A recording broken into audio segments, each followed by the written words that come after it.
Құрметті түлектер, бүгінгі сіздерге дайындаған тренингім ұбт-ға психологиялық дайындық деп аталады.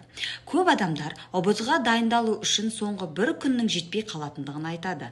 Бұл дұрыс емес. Сен шаршадың, өзіңді одан әрі қажытуың керек емес. Керісінше демал, қыдыр, күресуге дайын болатындай өзіңді дені сау, сергек сезінетіндей ұйқыңды қандырып алғаның дұрыс. Себебі тестілеу ол да бір өзіңнің мүмкіндіктеріңді, қабілеттеріңді көрсететін өзінше күрес емес пе?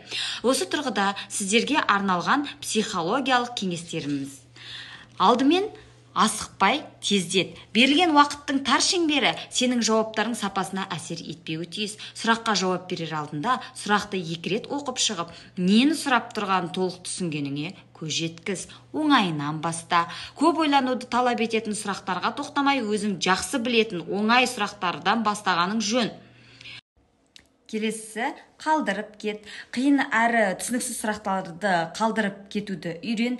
Есіңде сақта, мәтінде міндетті түрде сен жауап бере алатын сұрағың табылады. Келесі, алдыңғы тапсырманы ғана ойлан. Яғни ол деп отырғанымыз, жаңа тапсырмаға келгенде алдыңғыны ұмыт. Себебі алдыңғы тапсырмада кездескен тақырыптар, кездескен материалдар келесі тапсырмада ол кездеспей қалуы мүмкін. Ол керісінше сені шатастырып алып кетеді.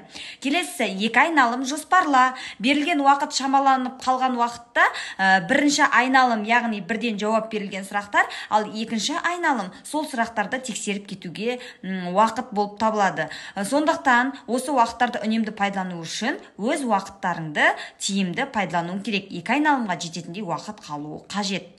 Өзіңнің жазғаныңды тексер, тапсырма жауаптарыңды қайта-қайта қарап шығып, көз жүгіртіп тексеріп шығуға болады.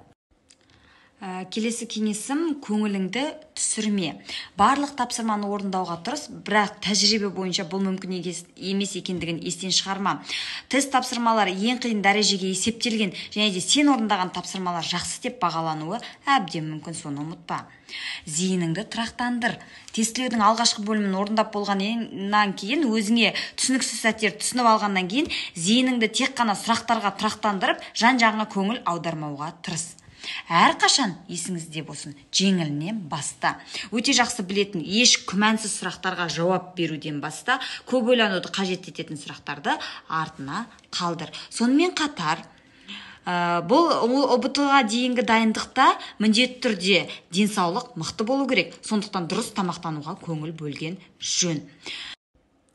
Алда тек қана сәттілік тілейміз. Биік белестерді бағындырар азамат болуларыңызға тілектеспіз.